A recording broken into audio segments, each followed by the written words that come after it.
Once upon a time, in a kingdom far beyond the Misty Mountains, lived a princess named Eleanor. Her life wasn't the fairy tale you'd expect. No singing birds or dancing mice.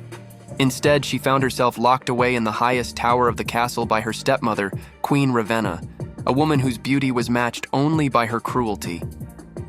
You see, after Eleanor's father passed away, Ravenna showed her true colors. She couldn't stand the fact that Eleanor's kindness and grace captured everyone's hearts in a way her own beauty never could. So, up the tower Eleanor went, with nothing but books and her imagination to keep her company. But here's the thing about Eleanor. She refused to let her spirit be imprisoned along with her body. While her stepmother thought she was breaking her, Eleanor was actually discovering something remarkable. In her solitude, she began writing stories that she would fold into paper birds and release from her window. These stories, carried by the wind, found their way to the village below. The villagers began collecting these paper birds, sharing the tales at gatherings, and soon Eleanor's stories became the heart of the kingdom. Her words brought hope, laughter, and light to people she'd never even met.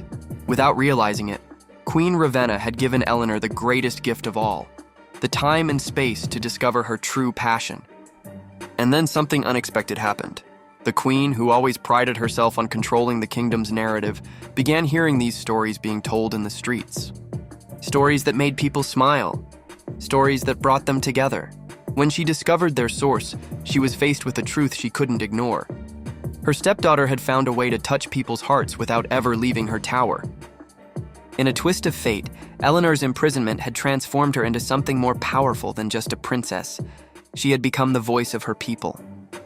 And in the end, it wasn't a knight in shining armor who freed Eleanor, but the collective voice of the kingdom demanding her release, their hearts touched by her tales of hope and resilience. Today, if you visit that kingdom, they'll tell you about the princess who turned her prison into a platform, her pain into poetry, and her confinement into connection. Because sometimes, the greatest freedom isn't about where you can go, but what you can create right where you are.